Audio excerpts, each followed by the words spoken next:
So in this video, we'll be discussing how to flash the microbit using the Arduino IDE. So just a general overview of the microbit. Um, as you can see, you have a lot of native hardware devices you can interface with, such as a speaker, accelerometer, compass, an LED array, buttons, microphone. All these are very useful and very easy to interface with using block code, Python, JavaScript. But when it comes to interfacing with peripheral devices, sometimes it can be a little bit tricky with the microbit, which is where programming with a lower language like C++ through the Arduino IDE can be super helpful. Not to mention that the Arduino IDE also gives you access to an entire suite of libraries that can be used for almost all peripheral interactions. In order to communicate with external devices, the microbit also gives you access to 20 GPIO pins as well as 6 analog in pins, all with GPIO capabilities, as well as busing through I2C, SPI, and UART. Now, as you can see, some of the native hardware shares some of the same pins as the GPIOs. This is where a low-level language such as C++ gives you a lot more control over those pin assignments. So the first step is to obviously download the Arduino IDE if you haven't done so yet. I'm running this on a Windows, so I'm just going to go ahead and click download, click just download, just download. So after setting everything up, this is what the Arduino IDE looks like. But in order to actually program the microbit, you're going to have to go to File, Preferences, and then right here is where you're going to have to paste the link I have in the description of the video, and then you're just going to click OK.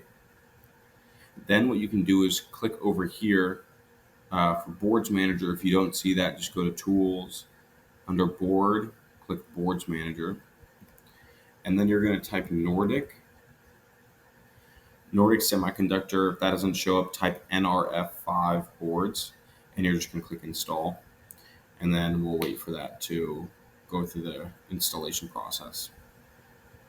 Okay, so it's successfully installed. Something else you can do in the meantime is go over to libraries, and some useful libraries to have is this Adafruit microbit library, and then also this microbit v2-hhs library. So you just click install on those. So now I'm going to go ahead and plug in my microbit. And the way that you're going to set that up is you're going to click Tools. Under Boards, you're going to go to Nordic Semiconductor, and you're going to look for microbit V2. There you go. And then you want to make sure that your port is correct. And now you should be able to write to the microbit. So I'm going to go ahead and quickly upload an example to prove that it is able to flash.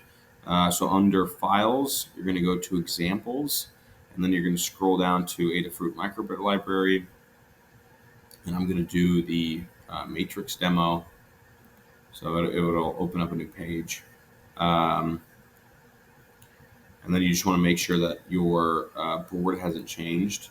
And then you can just click this button to verify that your sketch compiles properly. Perfect. And then you can click this button to actually upload to your microbit. There you go. And as you can see, it said verified OK.